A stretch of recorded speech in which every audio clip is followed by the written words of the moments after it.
यहाँ पर अनंत ब्रह्मांड नायक भगवान चराचर की आत्मा श्री कृष्ण चंद्र आनंद कंद श्रीमद भगवत गीता के अंदर अर्जुन को भी यही उपदेश दे रहे हैं कि अर्जुन प्रपंच की बातों को छोड़ो और जो प्रपंच से परे जिसमें सारा प्रपंच दिखता है नहीं, उस निष्प्रपंच भगवान आत्मा मैं को जानो, उसको समझो, उसको जान लेने पर ही कल्याण होगा। भगवान श्री कृष्ण भगवान आत्मा राम के स्वरूप को बतलाते हुए दूसरे अध्याय में अर्जुन से बोल रहे हैं कि नयनम छिन्दन्ति शस्त्राणि नयनं दहति पावकः न चैनम क्लेदयन्त्यापो न शोचयति मारुतः। हे अर्जुन, तुम्हारा स्वरूप आत्मा जो है, नयनम छिन्दन्ति शस्त्राणि, तुम्हारे स्वरूप भगवान आत्मा राम को शस्त्र छेदन नहीं कर सकता। नयनम दहति पावकः एनम आत्मानम पावकः न दहति, इस भगवान आत्मा राम को अग्नि जला नहीं सकती। न चैनम क्लेदयन्त्यापो, आप माने पानी जो है इसको न क्लेदयन्ति भिगा नहीं सकता, न शोषयति मारुता, और मारुत जो हवा है भगवान आत्मा को सुखा नहीं सकता। अक्षेद्यो यमदाह्यो यमक्लेद्यो शोष्ठयेव च अनित्या सर्वगतस्थाणु रचनोऽयं सनातनः। इसलिए आत्मा अक्षेद्य है, अदाह्य है, अक्लेद्य है, अशोष्य है, नित्य है, सर्वगत यानी सर्वव्यापक है, स्थाणु है माने स्थिर है, अचलोयम यह आत्मा अचल है और सनातन है। अव्यक्तो यम चिंत्यो यम अविकार्यो यमुच्यते तस्मादेवं विदित्वैनं नान शोचतुमर्हसि। अव्यक्तो यम, अयम आत्मा अव्यक्त, यह जो भगवान आत्मा है अव्यक्त है, इसको कोई व्यक्त करके नहीं बता सकता, न इसके व्यक्तित्व को कोई देख सकता। यह विकारियों न मुच्यते, ये अधिकारी है, इसमें किसी प्रकार का विकार नहीं है, इसमें किसी प्रकार की मान्यता नहीं है, समस्त मान्यताओं से परे। तस्मादेवं विदित्वैनं एनम आत्मानं एवं विदितम्, इस प्रकार इस भगवान आत्मा राम को जो जान लेता है, नान शोचतुमर्हसि, वह जानने वाला फिर शोक से अलग हो जाता है। भगवान आत्मा को जान करके सारा शोक दूर हो जाता है। वह भगवान तुम्हारा स्वरूप आत्मा है, उसको जानो, उसको समझो और उसमें स्थित हो जाओ। इसके बाद भगवान कहते हैं कि अर्जुन, नित्यम जातम नित्यम वा मन्यसे मृतम, चैनम नित्य जातम नित्यम वा मन्यसे मृतम। यार हुआ था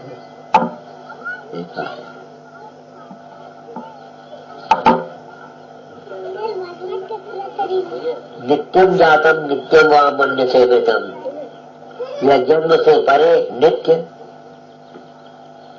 मन्यसे मृतम अमृत तत्व है, यह कभी मरता नहीं।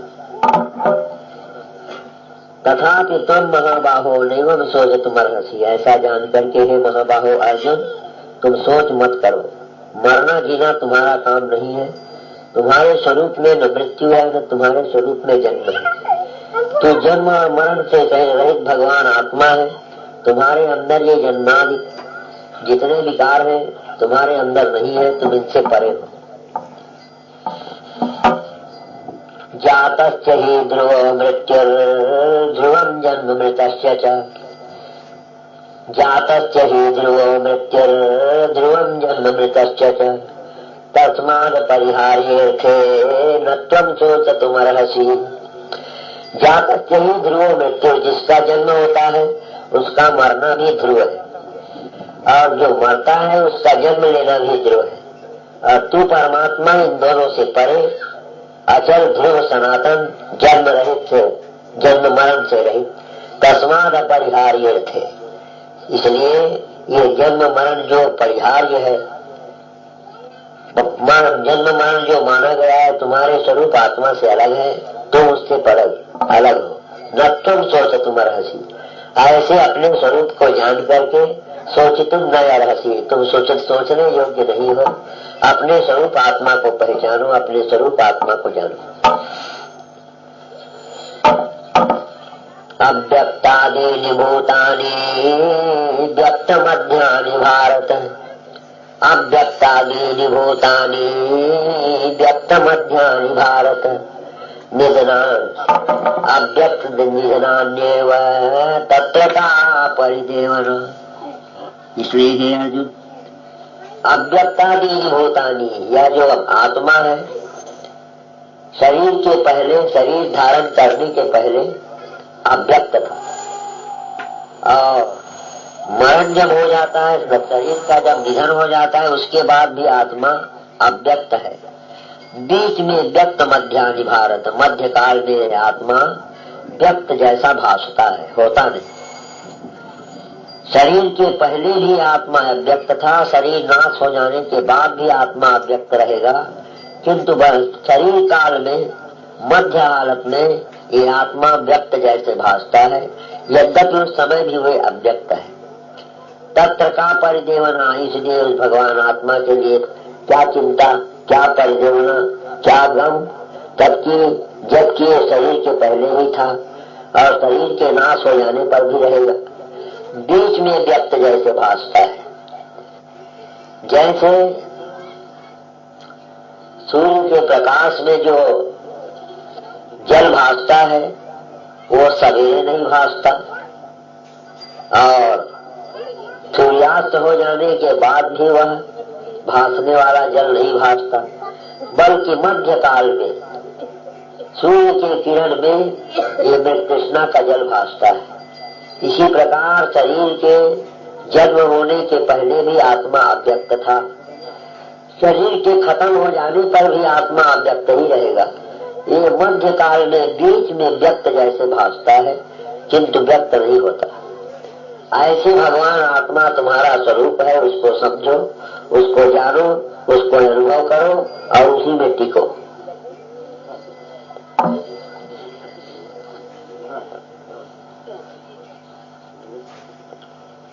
गीता में भगवान ने केवल आत्मा का ही निरूपण आद्योपांत किया है। अर्जुन को स्वरूप आत्मा का बोध करा रहे हैं भगवान श्री कृष्ण। कहते हैं अर्जुन,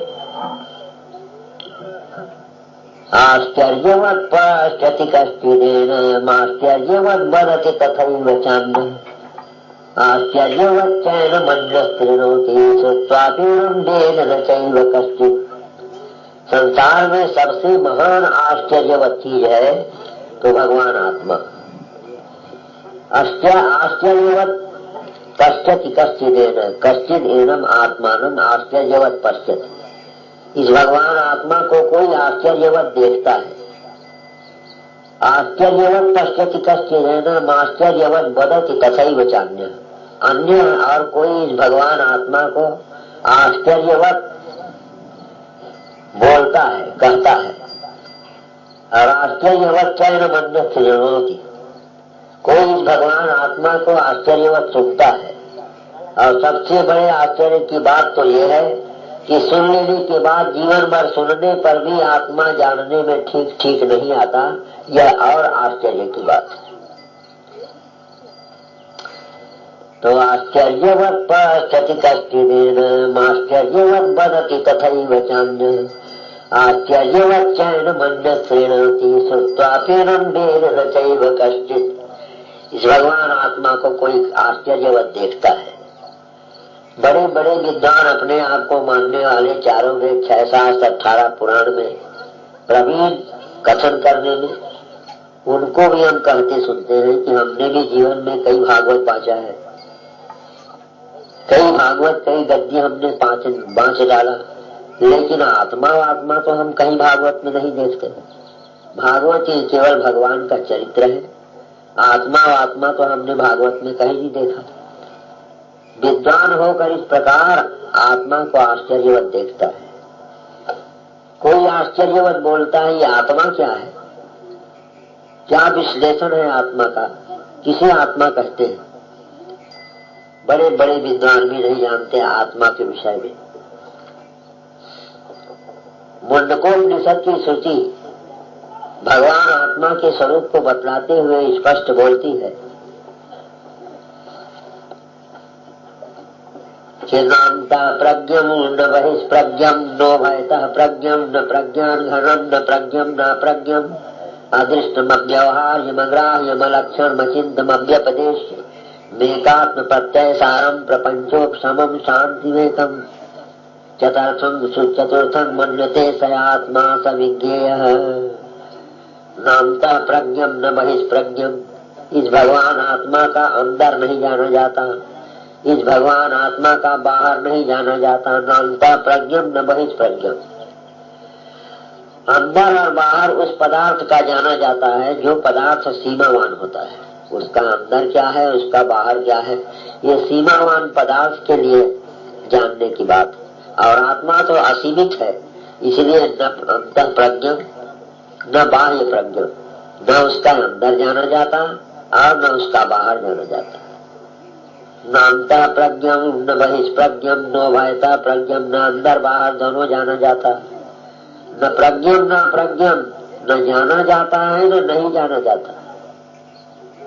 जाना जाता है कहोगे तो आत्मा तुम्हारे जानने का विषय हो गया, और जिनको जिनको जाना जाता है वो पदार्थ सब नाशवान है। उसी प्रकार यदि आत्मा के भी विषय में जानने की बात कहोगे तो आत्मा भी नाशवान कोटि में आ जाएगा, इसलिए नहीं जाना जाता। अब कहोगे जब नहीं जाना जाता तो फिर क्यों रात दिन सुनते हो, क्यों सत्संग करते हो, क्या लाभ है जब आत्मा नहीं जाना जाता। कहते हैं भैया ये बड़े बड़े विद्वान भी इसको जीवन भर पढ़ के भी नहीं जानते। ये जानने की चीज नहीं है। नहीं जाना जाता कहोगे तो यहाँ पर आए क्यों हो? जानने के लिए आए हो कि नहीं जानने के लिए? जानने के लिए। तब इससे पता लगता है कि जानने की चीज है, परंतु जीवन भर पढ़कर जीवन भर सुन करके भी यदि अनुभूति नहीं होता तो समझ लो ये जानने की चीज नहीं है। फिर ये आत्मा कैसे है? न प्रज्ञम न प्रज्ञम अदृष्टम व्यवहार्य, आत्मा अदृष्ट है, यानी देखने की चीज नहीं है। आत्मा देखने की चीज नहीं है, परंतु जिस करके सब कुछ देखा जाता है वही आत्मा है। तू आत्मा देखने का विषय नहीं है अर्जुन, लेकिन तुझ आत्मा के द्वारा ही सब कुछ देखा जाता है। आंख देखती है, परंतु आंख से पूछो तुमने क्या देखा तो आंख जड़ है, वो नहीं बता सकती। मैं देखा हूं ऐसा बताने वाला भगवान आत्मा ही आंख का आधार लेकर सबको देखता है। स्वयं देखने में नहीं आता, लेकिन उसी के द्वारा सारा विश्व देखा जाता है। ऐसा जो भगवान आत्मा है वो तुम्हारा स्वरूप है। तो नामतः प्रज्ञम न बहिष्प्रज्ञम नो भयतः प्रज्ञम न प्रज्ञान घनम न प्रज्ञम न प्रज्ञम अदृष्ट, देखने की चीज नहीं है। अब व्यवहार्य, आत्मा कोई व्यवहार में आवे हमारे, ऐसी भी बात नहीं। अगर व्यवहार में आत्मा आता, प्यास लगी है घर में पानी नहीं, तो चलो जब घर में पानी नहीं है तो एक गिलास आत्मा को ही पीकर प्यास बुझा दिया। ऐसा व्यवहार में आत्मा नहीं आता, इसलिए अब व्यवहार्य अदृष्टम व्यवहार्य मग्राह्य, आत्मा जो है अग्राह है, ग्रहण करने की चीज नहीं है, परंतु उसी के द्वारा सब कुछ ग्रहण किया जाता है। अदृष्टम व्यवहार्य मग्राह्य मचिंत, आत्मा अचिंत है, चिंतन का विषय नहीं। फिर क्यों संत महात्मा कहते हैं आत्मचिंतन करो, आत्मचिंतन करो, आत्मचिंतन करो, जबकि आत्मा चिंतन का विषय नहीं। तो मतलब ये है भैया, चिंतन करो का मतलब भगवान आत्मा को, जो तुम्हारा स्वरूप ज्यों कहते हो जैसा का तैसा अनादिकाल से है, बस उसी में टिक जाओ, यही आत्मचिंतन है। तो क्या इसके पहले नहीं टिके थे? अनादिकाल से भगवान आत्मा में ही तुम टिके हुए हो, फिर भी कहा जाता है कि आत्मा में टिको, आत्मा को जानो। इसका मतलब तुम पहले टिके थे उसी में टिको, जो तुम अनादिकाल से जिसको जानते हो उसी को जानो। जिस भगवान आत्मा को 3 काल में तुम अनुभव करते हो स्वरूप से, उसी में अनुभूति को लगाओ, उसी में अपनी आत्मामय को जानो। देखने लायक नहीं है लेकिन उसी के द्वारा सब कुछ देखा जाता है। सुनने के लायक नहीं है लेकिन उसी के द्वारा सब कुछ सुना जाता है। चिंतन के लायक नहीं है लेकिन उसी के द्वारा सब कुछ चिंतन होता है। अदृष्टम व्यवहार्य अग्राह्य लक्षण, आत्मा अलक्षण है, इसका कोई लक्षण नहीं है कि इस लक्षण वाले को आत्मा कहते हैं, ऐसा कोई लक्षण। आत्मा में न अच्छा लक्षण है न आत्मा में खराब लक्षण है, लेकिन आत्मा में वो लक्षण है जो खराब लक्षण और अच्छा लक्षण दोनों को जानना, यही उसका लक्षण है। ऐसा जो भगवान आत्मा है उसको तुम जानो, उसको समझो। न देहि नित्यमबध्योऽयं देहे सर्वस्य भारत, तस्मात् सर्वाणि भूतानि न त्वं शोचतुमर्हसि। हे अर्जुन, न देहि नित्यमबध्योऽयं, यह जो देही है, देही कहते हैं आत्मा को। शरीर का नाम देह है और इस देह में रहने वाले आत्मा का नाम देही है। यह जो भगवान देही है, देह के रहने वाला, देहे सर्वस्य भारत, हे अर्जुन, ये पूर्ण काल में देह के अंदर बाहर ओतप्रोत निवास करता है। तस्मात् सर्वाणि भूतानि न त्वं शोचतुमर्हसि, इसलिए तुम किसी भूत के लिए, किसी प्राणी के लिए, न अपने लिए न किसी के लिए सोच करने लायक नहीं है, क्योंकि आत्मा अजर है, अमर है, अनादि है, निर्गुण है, निराकार है, अव्यक्त है, अखंड है, कूटस्थ है, साक्षी है, नियंता है, अच्युत है, असंग है। ऐसे भगवान आत्मा के विषय में न तो सोचितुम अर्हसि, तुम सोच करने योग्य नहीं। गीता का ज्ञान केवल आत्म तत्व का निरूपण के नाम है। गीता में कोई कथा नहीं, कोई कहानी नहीं, कोई उपन्यास नहीं, किसी प्रकार इतिहास नहीं, केवल अपने जीवन में उस तत्व को जानना है जिसको हम अनादिकाल से जान रहे हैं। अनादिकाल से हम जान रहे हैं, उसी को जानना है। तो जब हम पहले से ही जान रहे हैं तो संत महात्मा फिर हमको क्या और जनाएंगे? तो भैया यही तो जनाएंगे कि तू अनादिकाल से जान रहा है, तुम पहले से ही जानते हो, ऐसा जनाते हैं। जान तो रहे हैं सर्वदिन से, सर्वकाल से, परंतु मैं जानता हूँ अनादिकाल से, ऐसा मैं नहीं जानता। उसी को महात्मा लोग विश्व के कोने कोने घूम करके उसको जनाते हैं कि जिसको तुम जानना चाहते हो वो तुम स्वयं, तुम्हारा स्वरूप भगवान आत्मा है। तुम जिसको पहले से जानते हो, लेकिन जानने के बावजूद भी मैं जानता हूँ, ऐसा ज्ञान तुम्हें नहीं है, उसी को हम बता रहे हैं।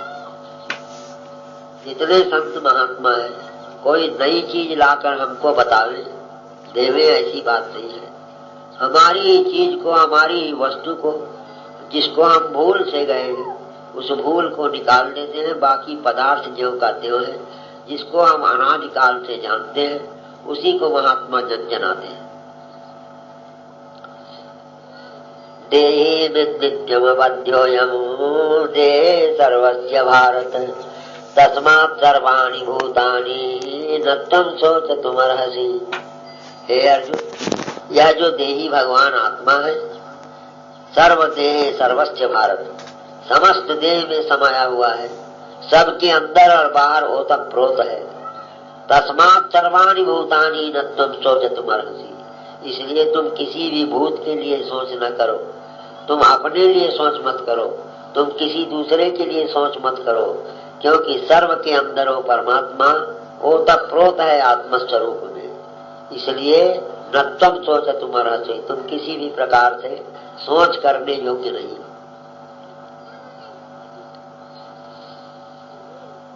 अथ चेत्त्वमिमं धर्मं संग्रामं न करिष्यसि, तथा स्वधर्म कीर्तिं च हित्वा पापमवाप्स्यसि। हे अर्जुन, अथ चेत्त्वमिमं धर्मं, संग्रामम न करिष्यसि, ऐसा जान करके भी यदि तू संग्राम नहीं करेगा तो तथा स्वधर्म कीर्तिम च हित्वा पापमवाप्स्यसि, इसलिए तुम्हारे धर्म कीर्ति पर पानी फिर जाएगा और कीर्ति और धर्म को नाश करके पापम अवाप्स्यसि, तू महान पाप को प्राप्त हो जाएगा। दुनिया में एक से एक पाप है, लेकिन सबसे बड़ा पाप क्या है? गौ मारना भी पाप है, ब्राह्मण का मारना पाप है, धर्म का संहार करना पाप है, बहुत से ऐसे दुनिया में पाप है, लेकिन सबसे बड़े पाप सम्राट पाप कौन है? मैं शरीर हूँ, 3.5 हाथ का शरीर हूँ, ये देहाभिमान से बढ़ करके पाप संसार में और कुछ नहीं। पंचदशीकार विद्यारण्य ने जी लिखा है कि देहाभिमान, मैं देह हूँ, ये इतना बड़ा पाप है कि न तत् गोवध कोटि, करोड़ गौ मारने पर भी उतना पाप नहीं लगता जितना कि अपने मैं आत्मा को शरीर मानने में पाप है।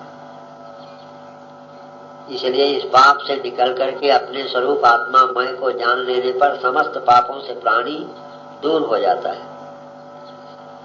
अर्जुन, ऐसा जानकर तू अपने स्वरूप आत्मा को जान समझ और उसी में टिक। यदृच्छया चोपपन्नम स्वर्ग द्वार मवाप्रितम सुखिना कृपया पार्थ लभन्ते युद्धमीदृशम्। ऐसा जान करके हे अर्जुन, तुम अपने क्षत्रित्व धर्म से गिरो मत। तुम व्यवहार में क्षत्रिय हो, क्षत्रिय का धर्म है मर जाओ चाहे मार डालो। लड़ाई के मैदान में मैं मरूंगा कि ये लोग मरेंगे, मैं जीतूंगा कि ये लोग जीतेंगे, ये सोचने की बात नहीं। प्रेम के साथ मारो, नहीं तो प्रेम के साथ मरो, ये दो ही काम क्षत्रिय का है। ऐसा जान करके हे पार्थ लभन्ते युद्ध में दृशम, इस युद्ध को त्याग मत करो, युद्ध क्षत्रिय का धर्म है। शरीर द्वारा भी यदि तुम ये छात्र धर्म को अगर त्याग कर दोगे तो पाप लगेगा, और वास्तविक रीति से देखो तो न तुम कभी मरते और न तुम किसी को मारते, क्योंकि जिनको तुम मारूंगा कहोगे वहां भी भगवान आत्मा है रूप से मैं रूप से निवास है, वो तुम्हारे मारने पर नहीं मरता। न तुम किसी को मारते और न तुम किसी के द्वारा मरते। ऐसे अपने स्वरूप भगवान आत्मा राम को जानो, तुम्हारे लिए स्वर्ग द्वार खुला है। यदि अपने मैं को नहीं जानोगे, मैं को नहीं पहचानोगे तो तुम्हारे लिए नरक का द्वार भी खुला है। जब नहीं तब यमराज के यहाँ तुम्हें सारा वृत्तांत कहना होगा, तुम आए क्यों थे और यहाँ आकर के क्या क्या किया। यदि ये यमराज पूछेगा तुम्हारे पास कोई जवाब नहीं। इसलिए अपने छात्र धर्म के अनुसार भी लड़ना तुम्हारा धर्म है, और आत्मदृष्टि से न तुम किसी को मारते न तुम किसी से मरते, इसलिए भी लड़ाई करना ये तुम्हारा धर्म है, क्षत्रिय का धर्म है। अततेत्वमिदं धर्मं संग्राम न करिष्यसि तथा स्वधर्म कीर्तिम च हित्वा पापमवाप्स्यसि। अगर इस प्रकार नाना प्रकार विचार विमर्श करके तुम अपने धर्म से हट जाओगे, संग्राम नहीं करोगे, तो तथा स्वधर्म कीर्तिम च हित्वा, तो तुम अपने धर्म और कीर्ति सबको मार करके पापमवाप्स्यसि, महान पाप को तुम प्राप्त हो जाए।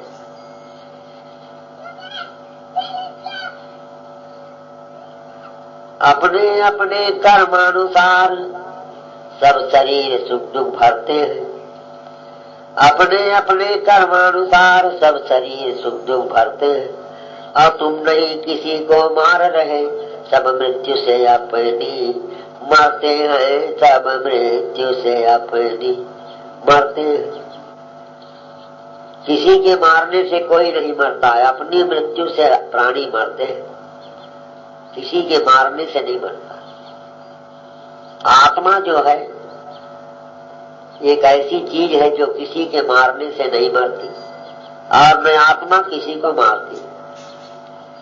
जैसे ये आकाश, शून्य स्थान जो हमारे हाथों में पकड़ में नहीं आता, इसको अगर कोई मारने के लिए शस्त्र का उपयोग करे, अग्नि में जलाना चाहे, वायु से इस आकाश को सुखाना चाहे, तो सब बेकार है, कुछ नहीं गलता, किसी की दाल नहीं गलती। ये आकाश जो है ये किसी के मारने से मरता नहीं, ये आकाश किसी को मारता है।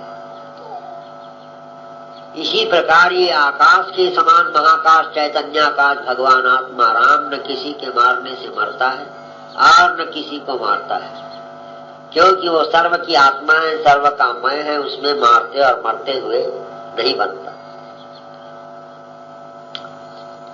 भगवान योगेश्वर श्री कृष्णचंद्र अर्जुन को बता रहे हैं कि अर्जुन, तुझे परमात्मा में, तुम्हारे स्वरूप आत्मा में मरना और मारने का कोई धर्म ही नहीं, तुम सबसे परे अविनाशी हो।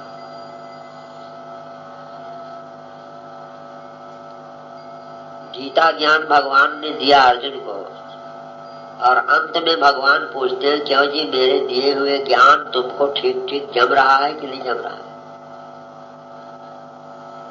तो अर्जुन कहते हैं, भगवान अब मेरे हृदय में अज्ञान नाम की कोई चीज नहीं है, आपके द्वारा मुझे पूर्ण आत्म स्वरूप का ज्ञान हो गया, मुझे अब किसी प्रकार का संदेह नहीं।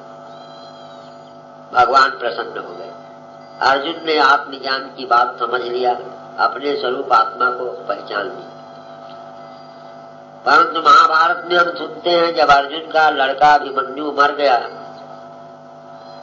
तो अभिमन्यु के मरने पर अर्जुन को इतना महान दुख हुआ कि जो पारावार नहीं जिस दुख का। शंका करते हैं, जब गीता ज्ञान सुन लिया, गीता ज्ञान सुनने के बाद भी बेटा मरने का दुख अर्जुन को हुआ, क्या यही गीता ज्ञान है? तो भैया यही समझने की बात है। अर्जुन को उनके लड़का अभिमन्यु के मरने का जो शोक हुआ, ये ज्ञान देश की बात नहीं है, ये व्यवहार देश की बात है। व्यवहार देश को अध्यात्म देश में घटाना नहीं चाहिए। अध्यात्म देश अलग होता है और व्यवहार देश अलग होता है। अभिमन्यु जब मर गया तो भगवान के पास अर्जुन आकर कहता है, प्रभु अब मैं जीना नहीं चाहता, मेरा बेटा अभिमन्यु जब मर गया तो मेरा जीना बेकार है। भगवान ने समझाया, अर्जुन मैंने तुम्हें गीता ज्ञान दिया, गीता ज्ञान सुनने के बाद में तुमने ये भी कहा कि मेरा मोह दूर हो गया, अब आज बोलते हो बेटा के लिए मोह है। भगवान ने अर्जुन को लेकर अपने साथ में वायुयान के द्वारा चंद्रलोक पहुंच गए, और चंद्रलोक में जाकर के देखते हैं दूर से चंद्रमा की गोदी में चंद्रमा का बेटा बुद्ध बैठा हुआ है। वही बुद्ध जो है अभिमन्यु का अवतार हुआ था। भगवान ने कहा, देख लो चंद्रमा की गोदी में बैठा है, वो कौन है जरा पहचानो। अर्जुन कहता है, वो तो मेरा बेटा अभिमन्यु है। भगवान कहते हैं, फिर ठीक है, यदि वो तुम्हारा बेटा है तुम बुला लो, ले जाओ अपने घर। अर्जुन रोते हुए कहता है, बेटा अभिमन्यु तुम मुझको छोड़कर यहाँ बैठे हो। तो अभिमन्यु की आत्मा जवाब देती है कि न मैं किसी का बेटा हूँ न किसी का बाप, यह तो एक नाटक है, तुम कभी हमारे बेटा हो गए, हम कभी तुम्हारे बेटा हो गए, लेकिन वास्तविक में किसी न कोई बेटा है और न किसी का कोई बाप है। ये मोह को हटाओ, न तू मेरा बाप है न मैं तुम्हारा बेटा। जब जवाब दिया तब अर्जुन की आंखें खुली, भगवान से बोले, भगवान वास्तविक में मुझे विषय का बादल बीच में छा गया था। ये अभिमन्यु के जवान के द्वारा, इनकी वाणी के द्वारा मुझे स्पष्ट बोध हुआ कि कोई किसी का बेटा नहीं है। मैं बीच में समझ बैठा था अभिमन्यु मेरा बेटा है, परंतु स्वयं अभिमन्यु बुद्ध रूप में अभी बैठा है चंद्रमा की गोद में, और वो स्पष्ट जवाब दे रहा है कि न मैं तुम्हारा बेटा हूँ न तू मेरा बेटा है, न कोई किसी का बेटा बाप है। ये संसार का जाली रिकॉर्ड दूर करो और अपने स्वरूप आत्मा में टिको। तुम जैसे थे वैसे ही हो, मैं भी जैसा था वैसा ही। देहाभिक्रमनाशोस्ति प्रत्यवा,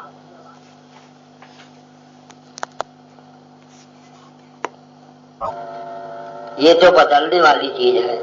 आज कोई बेटा के रूप में दिख रहा है, कोई कल बाप के रूप में रहेगा, किसी दिन हमारे शत्रु के रूप में रहेगा, किसी दिन हमारे मित्र रूप में। तो यह प्रत्यवायो न विद्यते, ये जो प्रत्यवाय है विद्यमान नहीं रहता, ये बदलने वाली चीज है। स्वल्पमप्यस्य धर्मस्य त्रायते महते भयात्। इसलिए स्वल्प मानने योग्य जो अधर्म है, जिसको माना गया है, ये मान्यता जो है केवल मानने की चीज है, सच नहीं है। त्रायतो महतो भयात्, इस महान भय से तुम्हारा त्राण हो जाएगा। अपने स्वरूप भगवान आत्मा में टिको, कोई किसी का कोई नाता नहीं। व्यवसायात्मिका बुद्धि रेखे कुरु नंदन, व्यवसायात्मिका बुद्धि रेखे कुरु नंदन, बहुशाखा अनंताश्च बुद्धियो व्यवसायिनाम्। हे अर्जुन, इस कल्याण मार्ग में निश्चयात्मक बुद्धि एक ही है, और अज्ञानी असकामी पुरुषों की बुद्धि में ये भेद समझ में आने वाली नहीं है। और ये अनंत शाखा वाली जो बुद्धि है, उससे शुद्ध सच्चिदानंद भगवान आत्मा का ज्ञान होना मुश्किल है। यामिमां पुष्पितां वाचं प्रवदन्ति विपश्चिता, अभेदवाद रता पार्थ नान्यदस्तीति वादिनः। हे अर्जुन, यामिमां पुष्पितां वाचं प्रवदन्ति विपश्चितः, ये पुष्पिता वाणी के चक्कर में अगर तुम पड़े रहोगे तो तुम्हारा कभी कल्याण होने वाला नहीं। पुष्पिता वाणी क्या है? सुनने में जो वाणी अच्छी लगती है, लेकिन विचार करने पर कोई तथ्य नहीं, उस वाणी का नाम है पुष्पिता वाणी। नरक है, स्वर्ग है, पुण्य है, पाप है, हानि है, लाभ है, जीवन है, मरण है, ये सब पुष्पिता वाणी। और इस पुष्पिता वाणी में पड़े रहने से तुम्हारा कभी कल्याण होने वाला नहीं। वेद बाद रता पार्थ नान्यदस्तीति वादिनः, यह जो वेदों में बतलाया गया है पाप पुण्य हानि लाभ इत्यादि, ये सब पुष्पिता वाणी है।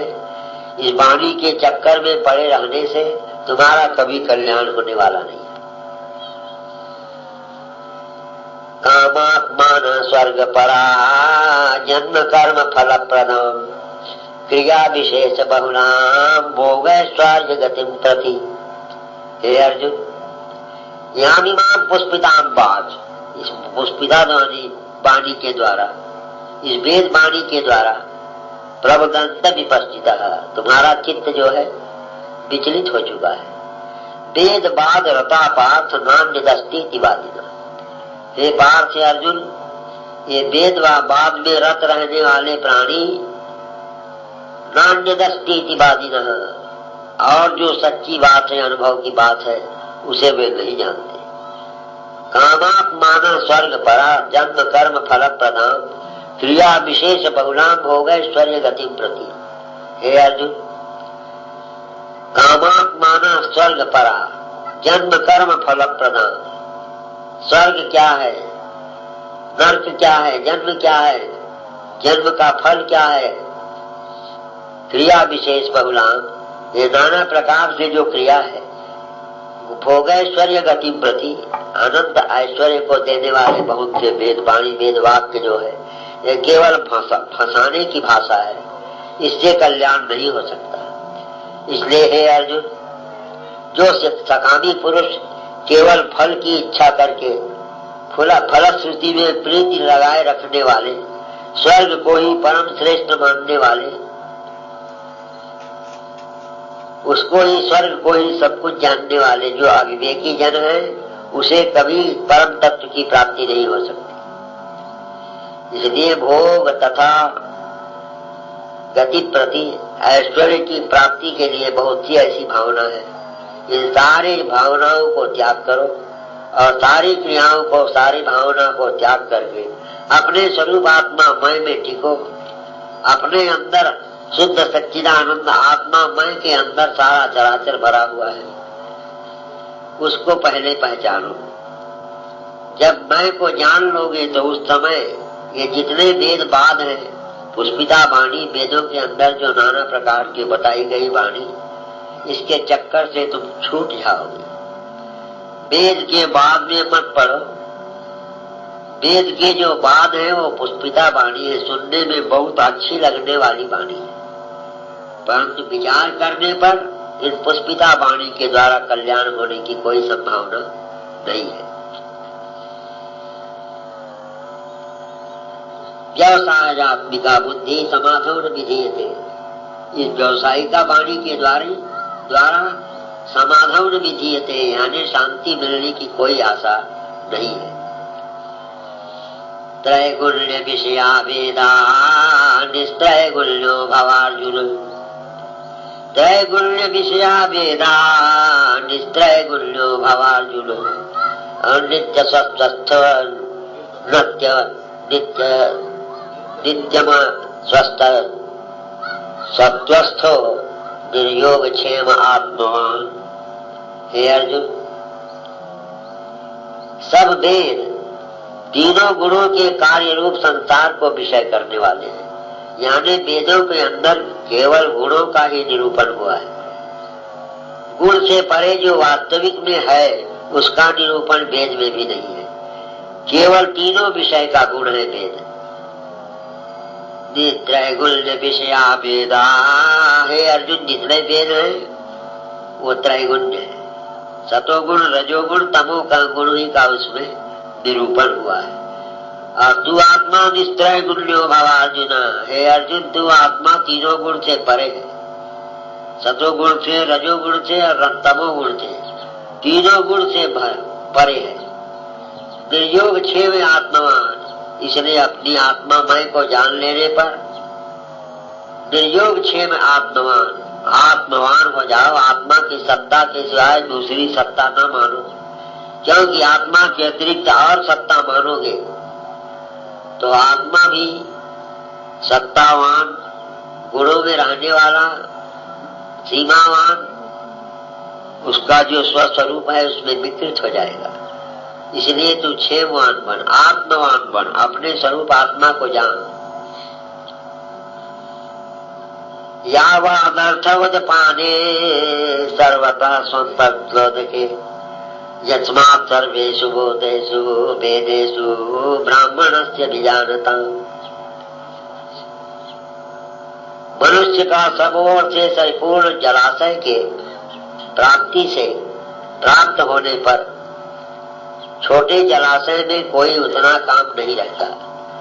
जैसे बहुत बड़े जलाशय को प्राप्त करके प्राणी छोटे जलाशय को प्राप्त करने की इच्छा नहीं करता, और इसी प्रकार बड़े जलाशय के समान तुम्हारा स्वरूप आत्मा निर्गुण निराकार अव्यक्त अखंड व्यापक कूटस्थ।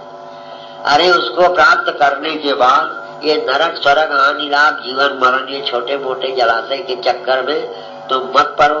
तुम सच्चिदानंद हो, सत्य हो, चित हो, आनंद हो। अच्छी प्रकार ब्रह्म को जान लेने वाले जो प्राणी हैं वो इन छोटे बड़े तमाम मान्यताओं के चक्कर को काट करके अपने स्वरूप आत्मा में टिक जाता है, फिर उसको कुछ जानने बाकी नहीं रहता। जब आत्म को जान लिया फिर कहा जानना बाकी है। पहुंच चुका वह देश जहां पहुंच वेद ब्रह्मा की है। जब आत्म को जान लिया फिर कहा जानना बाकी है। पहुंच चुका वह देश जहां पहुंच वेद ब्रह्मा की है। जिस भगवान आत्मा राम को जान लेने पर भी कुछ भी जानना बाकी नहीं रहता, वही तुम्हारा स्वरूप आत्मा है। दूरे निहवरम कर्म बुद्धि योगा धनंजय बुद्ध चरण मत छिन्न मन विक्षेप कृपणा फल हेतवा। हे अर्जुन, बुद्धि योग से कर्म योग सकाम कर्मयोग इसकी प्राप्ति होती है। उस सकाम कर्म से दूर होकर के, इन तुच्छ कर्मों को दूर करके अपने स्वरूप आत्मा में टिको। हे धनंजय, जो अनविच्छ है, जिसका कभी नाश नहीं होता, उस आत्मा को ग्रहण करो, क्योंकि फल की वासना वाले अत्यंत दीन होते हैं।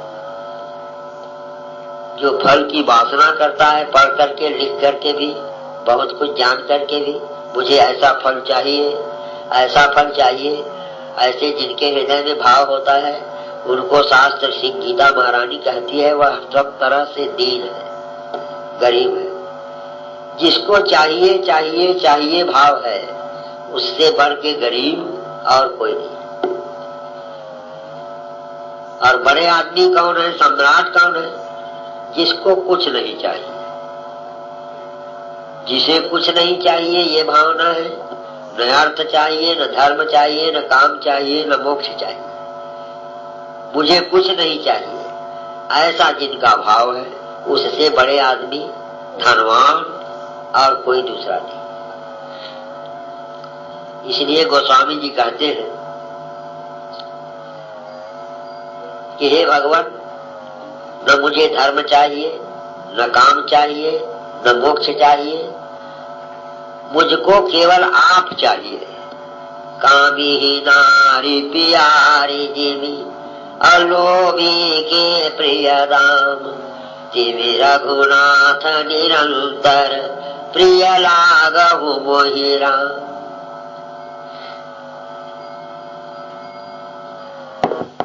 कामी नारी प्यारी जीवी, जैसे कामी पुरुष को नारी प्रिय है,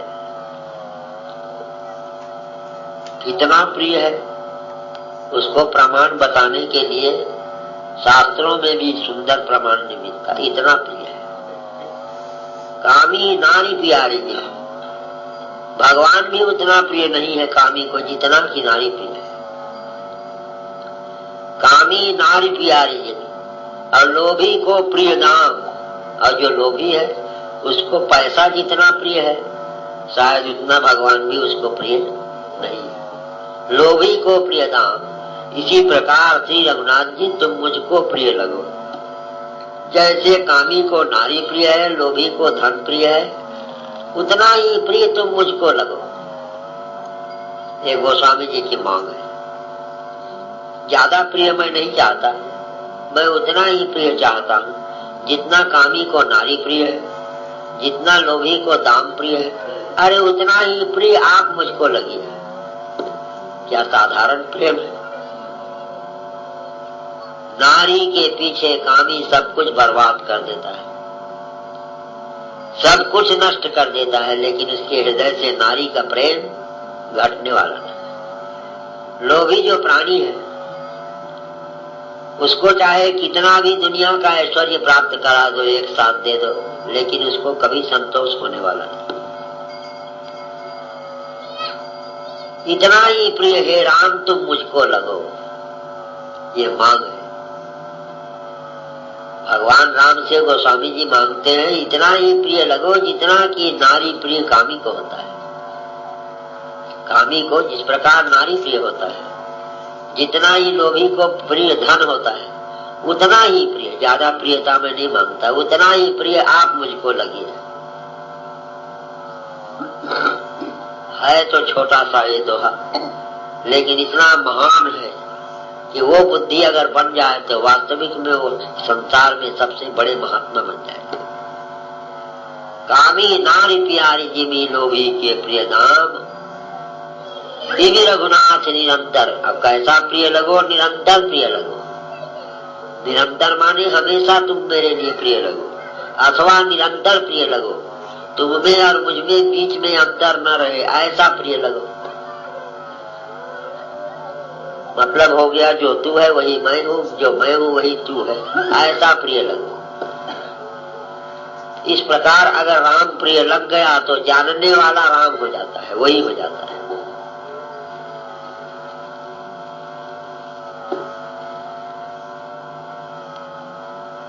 लोभ एक ऐसा चीज है कि कितना भी संसार की सारी संपत्ति उसको दे दो, उसे संतोष नहीं होता। संतोष धन में कभी संतोष होने की कोई संभावना नहीं है। लोभी को कितना भी धन दे दो उसको संतोष नहीं। कामी पुरुष को 8 आम स्त्री दे दो लेकिन उसे संतोष नहीं। अरे इसी प्रकार 8 आम यदि तुम मुझको प्राप्त हो जाओ लेकिन मुझे भी आपके बिना संतोष न रहे। ये है कामी नारी प्यारी जिन लोभी के प्रिय नाम तिन रघुनाथ निरंतर प्रिय लागो, निरंतर प्रिय लगो, अंतर रहित भेद रहित। नान्या स्पृहा रघुपते हृदये स्मदीये सत्यं वदामि च भवान् अखिलान्तरात्मा भक्तिं प्रयच्छ रघुपुंगव निर्भरां मे कामादिदोषरहितं कुरु मानसं च। रामायण लिखने के पहले ही गोस्वामी जी लिख रहे हैं कि नान्या स्पृहा रघुपते हृदये स्मदीये। हे रघुनाथ जी, मेरे हृदय में संसार की कोई भी कामना वासना नहीं, केवल भक्ति प्रयच्छ रघुपुंगव निर्भराम में। हे रघुनाथ जी, आप अपनी निर्भरा भक्ति मुझे प्रदान कीजिए जिसमें मैं हमेशा निर्भर रहूं, उसी में टिके रहूं। ऐसी भक्ति आप मुझे प्रदान कीजिए और मुझे कुछ नहीं चाहिए। और यही गीता का ज्ञान है। गीता भी यही कहती है कि संसार में सभी चीजों को तिरस्कार करके भगवान में लय हो जाओ, भगवान को पहचान लो, भगवान में अद्वैत हो जाओ, भगवान में तुम्हारी अव्यभिचारिणी भक्ति हो जाए, भगवान में और तुम्हारे बीच में अनपायनी आ जाए। भक्ति का नाम अनपायनी भक्ति। अनपायनी भक्ति उस भक्ति को कहते हैं कि जो बिना मेहनत किए मिले, उस भक्ति का नाम है अनपायनी। और मेहनत करके जो मिले वो पायनी भक्ति है, अनपायनी भक्ति नहीं। और जो भक्ति अनपायनी है, बिना मेहनत के है, बिना प्रयास के है, वो तो तुम्हारा स्वरूप आत्मा है, उसी में टिक जाना अनपायनी भक्ति है। प्राप्त चीज को क्या त्यागे, जो प्राप्त त्याग सोई त्यागी है, जो प्राप्त चीज को क्या त्यागे, अप्राप्त चीज को क्या त्यागे, जो प्राप्त त्याग सोई त्यागी है। जगन्नाथ में जाते हैं, वहां जाकर के नियम है कि कुछ न कुछ वस्तु भगवान के लिए छोड़ के आओ। तो ये नियम निभाने के लिए लोग भगवान को भी ठगते हैं। भगवान, मैं आपके लिए एक वस्तु छोड़ रहा हूँ, जीवन में उसका इस्तेमाल मैं नहीं करूंगा। मैं आपके लिए डूमर को छोड़ रहा हूँ। डूमर अगर हमें 12 महीना नहीं मिलेगा तो हमारा काम अटकने वाला नहीं है। इसलिए मैं आपको समर्पण कर रहा हूँ कि जीवन में मैं डूमर नहीं खाऊंगा। भगवान, मैं आपके लिए ये नहीं कहता कि मैं झूठ बोलना छोड़ रहा हूं, मैं आपके लिए जुआ खेलना छोड़ रहा हूं, मैं आपके लिए शराब पीना छोड़ रहा हूं, ऐसा नहीं कहता। जिस चीज के नहीं मिलने में हमारा काम नहीं अटकता वो भगवान को देना।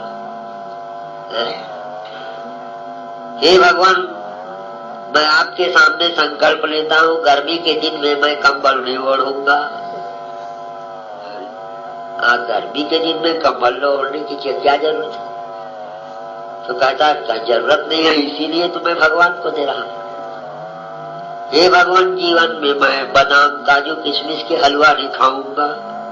तुमको पिसान की भी हलवा मिलती है, साधारण पिसान की हलवा तुमको नहीं मिलती, और तुम काजू किशमिश के हलवा भगवान को चढ़ा रहे जो तुमको नहीं मिलता। तो वो कहता इसीलिए तो चढ़ा रहा हूं कि इसके नहीं मिलने में हमारा कोई हानि नहीं है, चलो भगवान को दे। इस प्रकार भगवान को भी नाना प्रकार के ठगने की प्रवृत्ति लोगों के अंदर भरी पड़ी है। अब भगवान भी ठगा जाते हैं। क्यों न ठगावे जो सरल है, जिसके अंदर सरलता का किसी प्रकार की कमी नहीं है। वो यही समझते हैं कि बेचारा प्रेम से जब किसी भी पदार्थ को मुझे दे रहा है तो ले लेना चाहिए। इतने बड़े विश्व के सम्राट राजा दशरथ के लड़का श्री राम का वो जन्म में बोई नहीं दिखाए हुए बोई, तो महान नीच जाति सवरी की बेर में फंस गए। सवरी ने भगवान राम को झूठे बेर खिलाया। लोग कहते हैं झूठे बेर नहीं भी खिलाया भाई।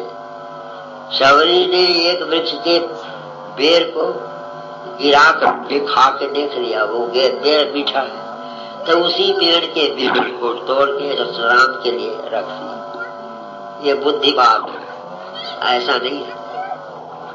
बात यही है कि जो झूठे बेर को खा करके भगवान श्री राम को खिलाया। ये बेर में मीठा है, ये बेर के अंदर मिठास है, तो वो मिठास बिना अपनाए बिना खाए बिना कैसे समझ में आएगा। सवरी ने उस बेर को खा लिया, उस झूठे बेर को भगवान को खिलाया। प्रेम के बीच में आड़ नाम की कोई चीज नहीं है। विदुर के साथ केला के छिलका लिए, जिस छिलका के लिए भगवान मर रहे थे, कभी भगवान को ये भाव आया था कि कोई मिले तो मुझको केला का छिलका खिलावे, कोई मुझे मिले तो बेर झूठा बेर खिलावे। इतने बड़े विश्व के सम्राट, लेकिन भैया भगवान